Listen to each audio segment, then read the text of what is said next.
Pourquoi l'Occident a-t-il abandonné les réacteurs au thorium? Pourtant, ils avaient bien commencé, c'était les premiers à innover. Eh bien, la réponse est simple. C'est parce qu'ils ne produisent pas le bon type de matière fissile pour fabriquer des bombes atomiques. La guerre. Toujours la guerre.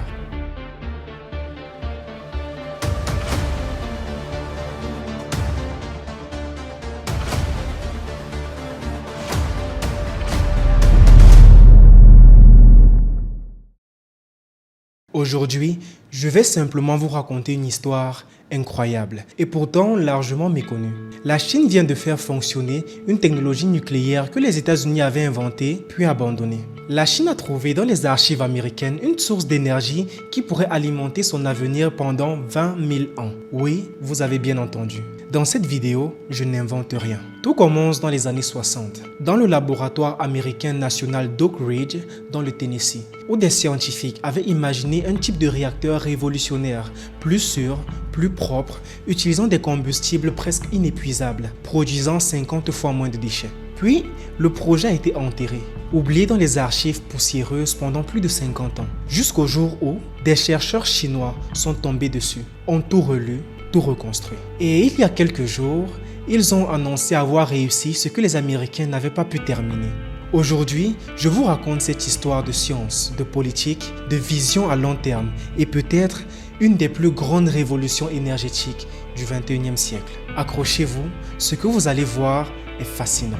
Petite pause. Avant de continuer, je voudrais te demander de t'abonner si ce n'est pas encore fait, de laisser un like et surtout de partager. Ça envoie un signal fort à l'algorithme sur la qualité du contenu de cette chaîne et particulièrement, ça permet aux gens de découvrir des histoires parfois peu racontées. Maintenant que c'est fait, continuons notre exploration.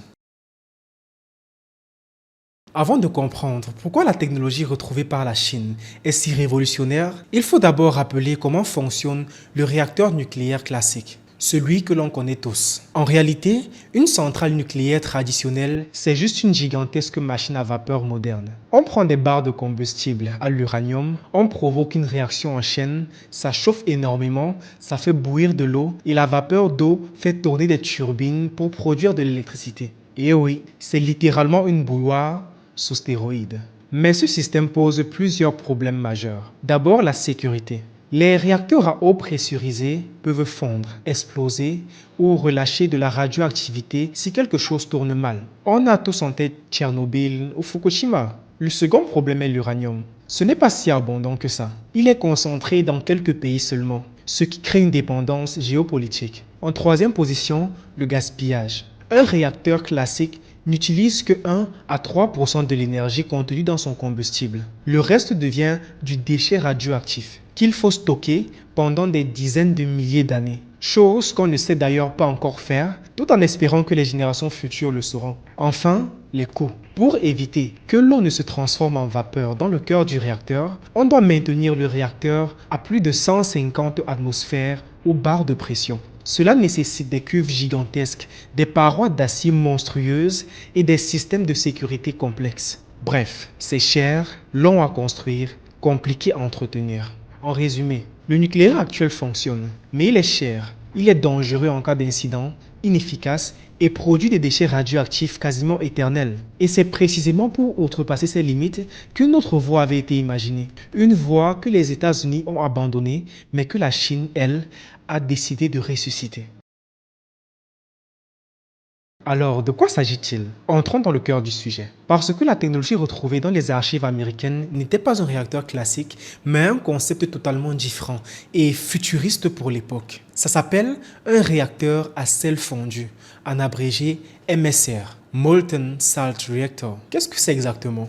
Imaginez qu'au lieu d'utiliser des barres solides d'uranium sous très haute pression, on utilise un liquide, un mélange de sel chauffé à environ 500 degrés Celsius dans lequel on dissout le combustible nucléaire. Autrement dit, le combustible n'est plus solide, il est liquide. Et là, tout change. Tout d'abord, pourquoi est-il plus sûr? Dans un réacteur traditionnel, le risque majeur, c'est la surchauffe. Les barres peuvent fondre, la pression peut exploser, l'eau peut s'évaporer. Bref, une réaction en chaîne peut s'emballer. Mais dans un réacteur à sel fondu, le combustible est déjà fondu.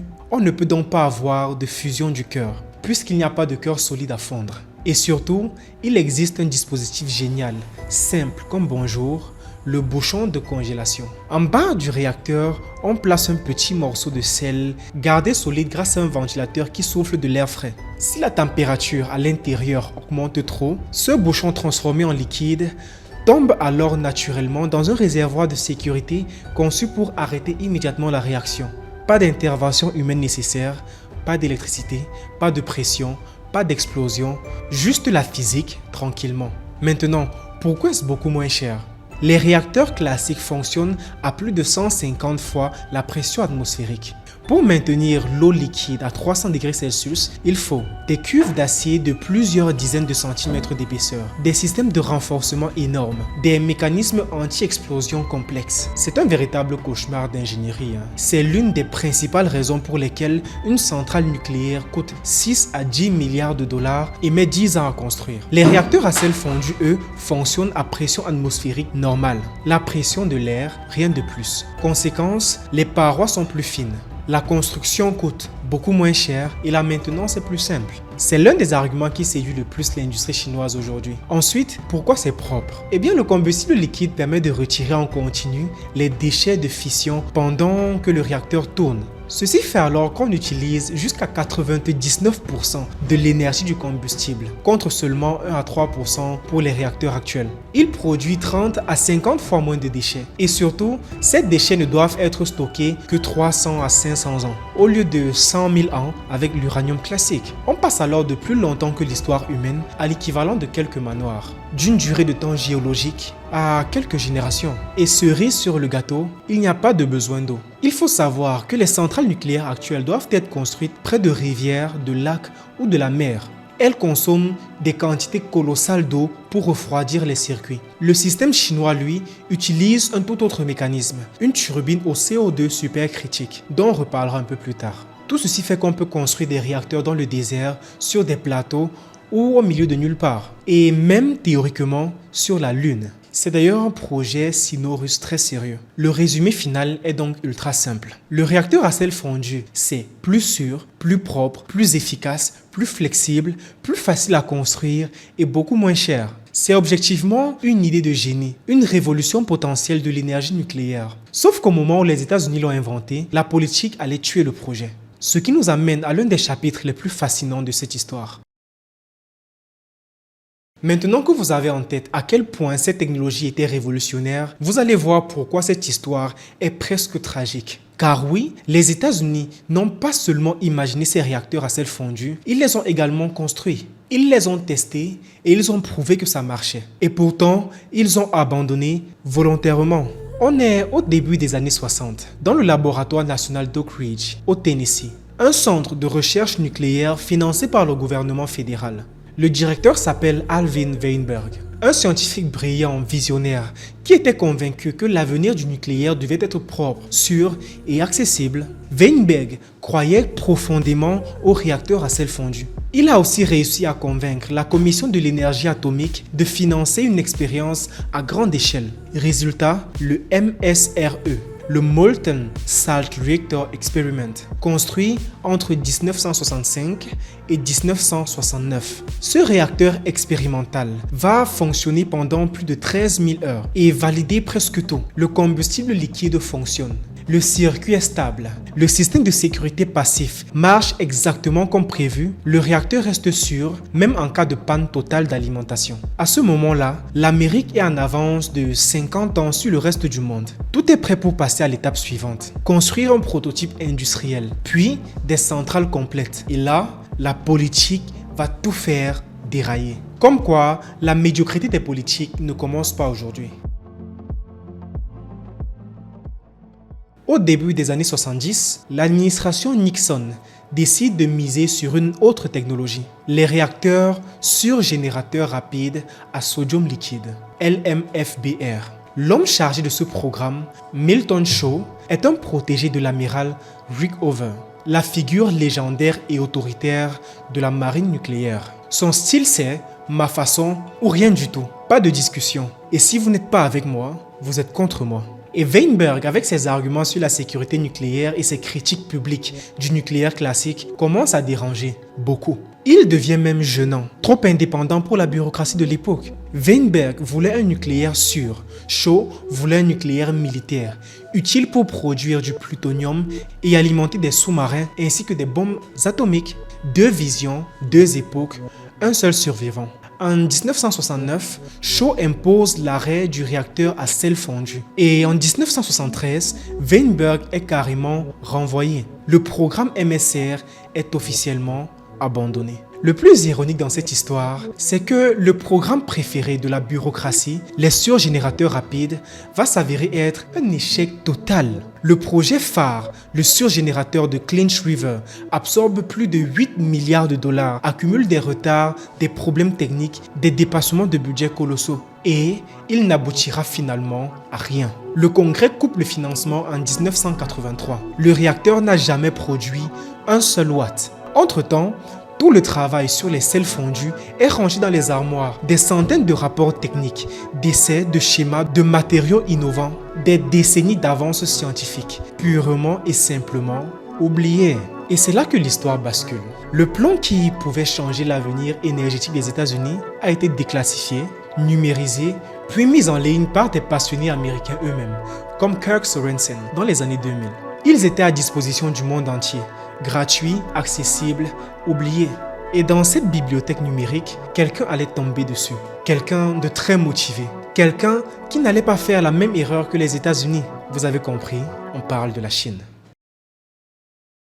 C'est là que l'histoire prend un tournant absolument fascinant. Car, comme mentionné, les plans abandonnés par les États-Unis n'ont pas disparu. Après l'arrêt du programme, tout le travail d'Oak Ridge, les rapports techniques, les schémas, les données d'essai, les notes internes, tout a été déclassifié. On les a rangés dans des bibliothèques spécialisées, puis complètement oubliés, jusqu'au début des années 2000. À cette époque, un ingénieur américain passionné, Kirk Sorensen, tombe sur ces archives. Il comprend immédiatement l'importance de ce qu'il a sous les yeux. Avec son équipe, il consacre des années et un beau budget à numériser ces documents, à les mettre en ligne et à créer un site pour les rendre accessibles à tous, gratuitement, ouvertement, sans s'imaginer un seul instant qui allait vraiment s'y intéresser. D'ailleurs, si ça vous intéresse, un lien vers ce site et les archives est présent en description. Vous avez juste à ouvrir et vous pouvez vous-même parcourir ces différents documents si vous êtes un peu curieux. Bon, revenons. En face, à des milliers de kilomètres, des chercheurs chinois fouillent, analysent et cherchent activement une technologie sûre, efficace et indépendante. Et un jour, ils tombèrent dessus, sur ces plans américains, sur ce rêve abandonné. Ils lisent tout, ils étudient tout, ils comprennent tout. Les États-Unis ont rendu leurs recherches publiques en attendant un successeur. Nous étions ce successeur. C'est littéralement ce qu'a déclaré Xu Hongji, l'un des scientifiques en charge du programme. La boucle était lancée. La Chine allait reprendre là où l'Amérique s'était arrêtée et pousser la technologie plus loin que jamais. Lorsque des chercheurs chinois découvrent le plan d'Oak Ridge, ils ne se contentent pas de les lire. Ils prennent une décision radicale. Ils vont reprendre le projet là où les Américains l'ont arrêté. En 2011, ils lancent officiellement un programme expérimental dans l'une des régions les plus arides du pays, le désert du Gansu, à l'extrémité du désert de Gobi. Pourquoi là-bas? Parce qu'un réacteur à sel fondu n'a pas besoin d'eau. C'était le lieu parfait pour démontrer un système que les réacteurs classiques ne pourraient jamais utiliser. Il lui donne le nom de TMSR-LF1, Thorium Molten Salt Reactor Liquid Fuel 1. Un petit réacteur expérimental de 2 MW thermiques destiné à valider 3 choses. La stabilité du combustible, les matériaux résistants au sel fondu et surtout le cycle complet du thorium. Car, rappelons-le, ce que les Américains n'avaient jamais réussi à démontrer, c'était la partie la plus révolutionnaire, la transformation du thorium en uranium-233 directement à l'intérieur du réacteur en fonctionnement. La fameuse boucle autonome. Et c'est précisément ce que la Chine a dit dans son annonce. Après 14 ans de développement, l'Institut de physique appliquée de Shanghai publie des données officielles. le réacteur TMSR LF1 a réussi la première conversion au monde de thorium-232 vers l'uranium-233 dans un réacteur à sel fondu en activité. La Chine a bouclé le cycle du thorium. Et pour comprendre pourquoi c'est un moment historique, il faut expliquer ce qu'est réellement le cycle du thorium et surtout ce fameux concept de boucle autonome. Essayons de rendre cette partie technique la plus digeste possible. Allons-y. À l'écran, voici un schéma du cycle du thorium simplifié. Parce que le thorium, contrairement à l'uranium, n'est pas fissible. Vous ne pouvez pas l'utiliser directement comme carburant dans une centrale nucléaire. La magie, c'est qu'il peut devenir un combustible nucléaire, mais seulement après avoir absorbé un neutron dans le réacteur. En gros, après avoir été frappé par un neutron. C'est clair jusque-là? Continuons. Voici la transformation simplifiée.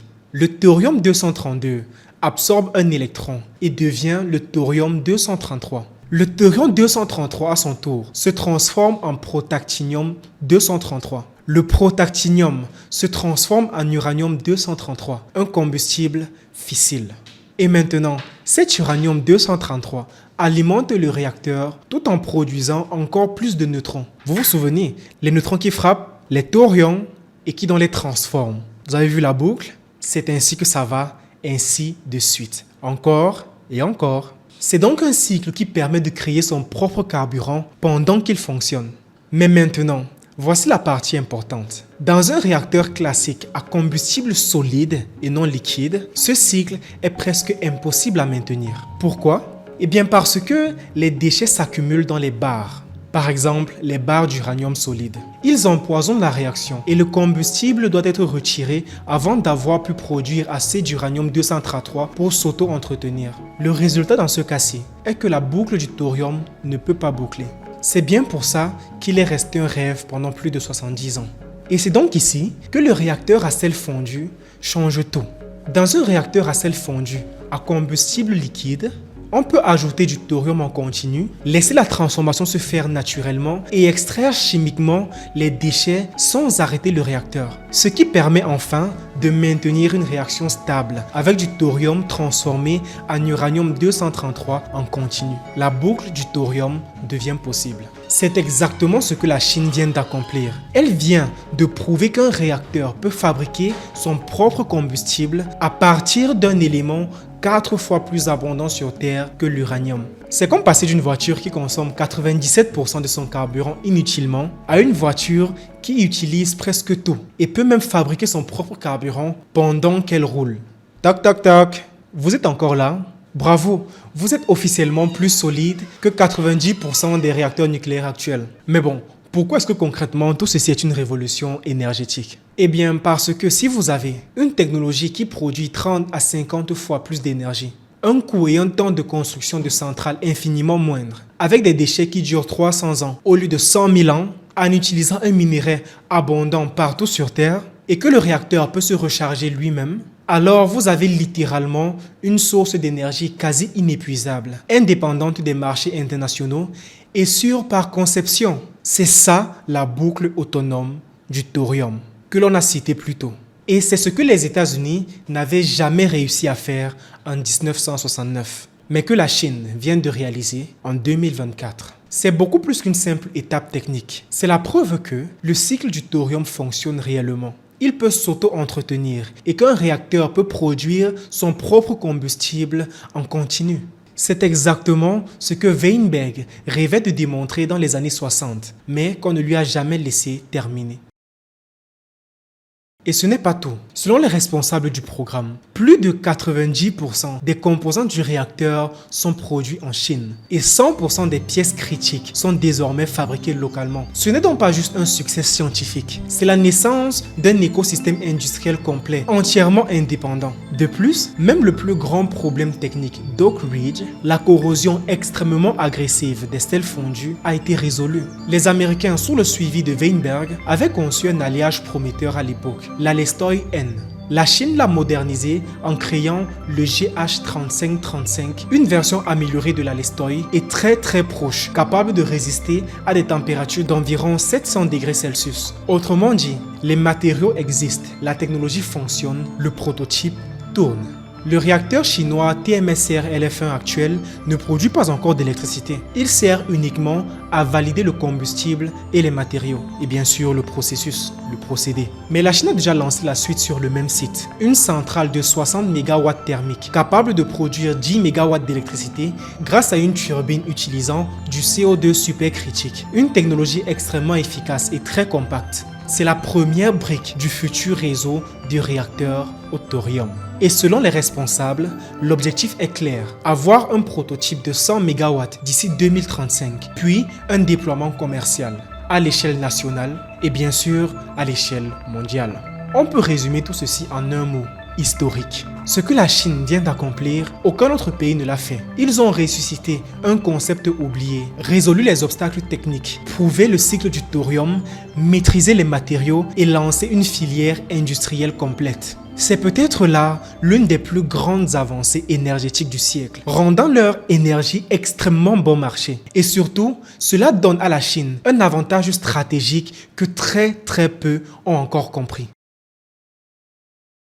Alors maintenant que la Chine a réussi la boucle du thorium, il faut se poser la vraie question.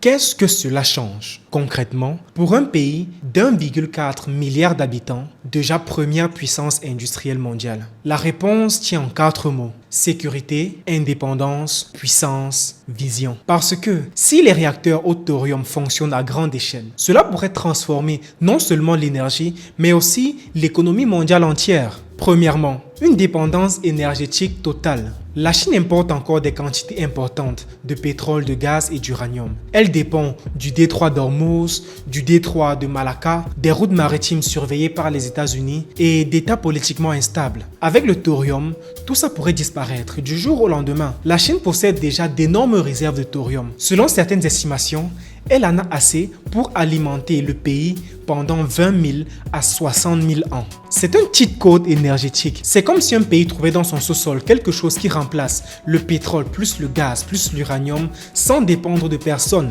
En deuxième position, on a une énergie abondante et bon marché pour son industrie. Et c'est peut-être le point le plus sous-estimé. Si la Chine maîtrise une énergie 30 à 50 fois plus efficace, beaucoup moins chère, déployable partout et sûre, alors elle peut rendre toutes ces industries encore plus compétitives. L'acier, l'aluminium, la chimie, les batteries, les engrais, les semi-conducteurs et même les data centers d'intelligence artificielle. C'est littéralement toute l'industrie qui est boostée, les coûts de production qui réduisent drastiquement et donc sa compétitivité à l'export international qui devient inarrêtable et inégalable. Une énergie abondante et peu chère, c'est le carburant qui alimente toute la puissance technologique du 21e siècle. Pendant que l'Occident lutte avec des factures d'électricité, la Chine pourrait alimenter ses supercalculateurs IA à très faible coût. Et quand on sait que l'IA consomme des quantités d'énergie monstrueuses, imaginez l'avantage. D'ailleurs, ma dernière vidéo sur la chaîne traite de ce sujet. Je vous conseille de la regarder directement après celle-ci. Revenons. Le troisième avantage est un déploiement flexible partout. Désert, montagnes, cargo et même sur la Lune. Les réacteurs à sel fondu peuvent être construits dans des régions sans eau, dans des régions désertiques, sur des plateaux tibétains, dans des cargos ou des pétroliers géants, sur les routes de la soie et même potentiellement sur des bases lunaires. Et ceci est déjà en cours de réflexion d'ailleurs par la Chine et la Russie dans un projet conjoint. Ceci est complètement impossible avec des réacteurs classiques qui exigent des quantités énormes d'eau. Le premier cargo chinois propulsé par un réacteur au thorium est déjà en projet. Imaginez, des navires marchands qui ne dépendent plus du pétrole, des bases dans le désert auto-alimentées, des stations lunaires ou martiennes alimentées proprement. C'est une flexibilité stratégique inédite. Ah oui.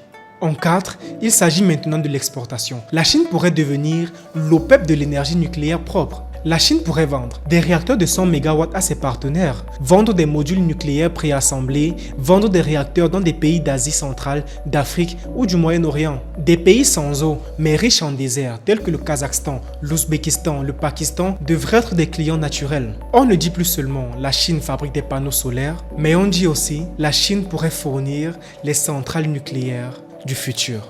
Un niveau de soft power absolument colossal.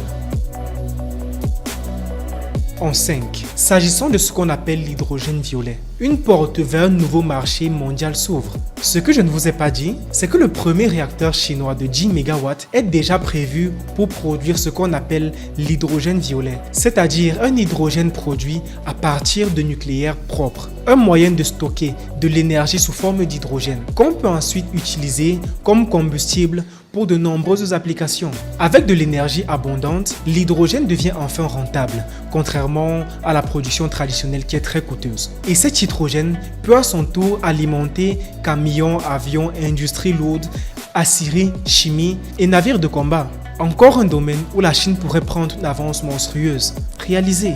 Enfin, il y a la dimension symbolique, une supériorité morale et narrative face à l'Occident.